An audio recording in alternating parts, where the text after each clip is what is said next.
दोस्तों, माता रानी आप सभी को स्वस्थ और धनवान बनाए, इसी कामना के साथ वीडियो को स्टार्ट करते हैं। दोस्तों, आज के वीडियो में हम कलश स्थापना की बिल्कुल आसान विधि जानने वाले हैं, तो बने रहे वीडियो में। सबसे पहले पूजा स्थान की गंगा जल से शुद्धि करते हैं। अब हल्दी से अष्टदल बना लेते हैं।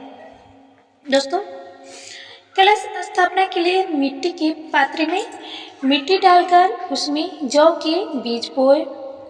अब एक मिट्टी या तांबे के लोटे पर रोली से स्वास्तिक बनाएं। लोटे के ऊपरी हिस्से में मौली बांधे।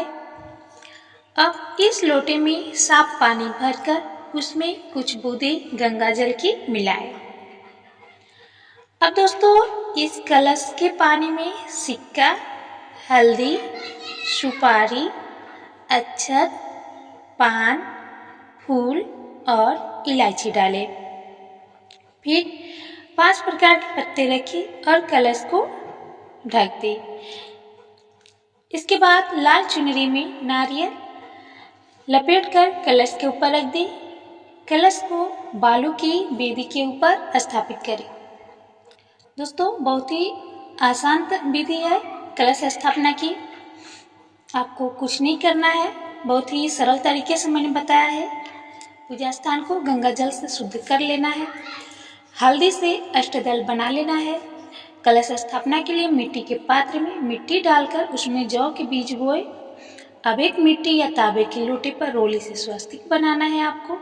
लोटे के ऊपरी हिस्से में मौली बांधना है और लोटे में साफ पानी भरकर उसमें कुछ बूंदे गंगा जल की मिलाना है। अब इस कलश के पानी में सिक्का, हल्दी, सुपारी, अक्षत, पान, फूल और इलायची डालना है। फिर आम के पल्लों को रखिए और कलश को ढक दे। इसके बाद लाल चुनरी में नारियल लपेट कर कलश के ऊपर रख देना है। कलश को बालू की वेदी के ऊपर स्थापित करना है। दोस्तों, बहुत ही सरल उपाय है, बहुत ही सरल तरीका है दोस्तों कलश स्थापना का। आप चैत्र नवरात्रि में कलश स्थापना अवश्य करिएगा दोस्तों, बहुत ही शुभ होता है कलश स्थापना करना। बहुत लोग इस संशय में रहते हैं दोस्तों कि हम व्रत नहीं रखते हैं, 9 दिनों का व्रत नहीं रखते हैं, तो क्या हम कलश स्थापना कर सकते हैं? तो दोस्तों, बिल्कुल आप कलश स्थापना कर सकते हैं। 9 दिनों तक आप कलश की पूजन करिए। चाहे तो आप प्रतिपदा तिथि और अष्टमी तिथि का व्रत रख सकते हैं, ये भी बहुत ही शुभ होता है दोस्तों। मैंने प्रतिपदा तिथि और अष्टमी तिथि कब है इस पे ऑलरेडी वीडियो बना रखा है, आप मेरे चैनल पर चेकआउट कर सकते हैं। नवरात्रि से संबंधित मैं आगे और भी वीडियोस आपके लिए लेकर आऊँगी दोस्तों। मेरे चैनल पर बिल्कुल सही और सटीक जानकारी आपको मिलती है, तो विनम्र निवेदन कर रही हूँ कि आप मेरे चैनल को सब्सक्राइब अवश्य करिएगा दोस्तों। बहुत ही आसान होता है कलश का पूजा विधि भी। सुबह उठकर स्नान कर ले, मंदिर को साफ कर ले, दुर्गा माता का गंगा जल से अभिषेक करें, मैया को अक्षत, लाल चंदन, चुनरी और लाल पुष्प अर्पित करें। सभी देवी देवताओं को जलाभिषेक कर फल, फूल और तिलक लगाए। घट कलश स्थापित करें। घट और कलश स्थापित करें दोस्तों। प्रसाद के रूप में फल और मिठाई चढ़ाए।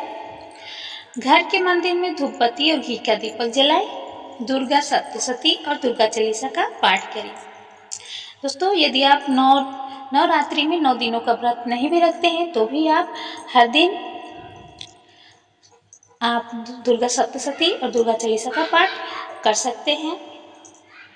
पान के पत्ते पर कपूर और लौंग रखकर माता की आरती करें, ये बहुत ही शुभ होता है दोस्तों। मनोकामना पूर्ति करने वाला ये उपाय है। पान के पत्ते पर कपूर और लौंग रखकर माता की आरती करें और अपनी इच्छा को माँ से कहे, माँ आपकी इच्छा को अवश्य पूर्ण करेगी। माँ बहुत ही दयालु होती है दोस्तों, आपकी मनोकामना अवश्य पूर्ण करेंगी वो। अंत में क्षमा प्रार्थना करना बिल्कुल नहीं भूलिएगा दोस्तों। माता रानी से अपनी पूजा समापन करने के बाद उनसे क्षमा प्रार्थना अवश्य करिएगा। हम आपसे पुनः मिलेंगे नेक्स्ट वीडियो में। धन्यवाद।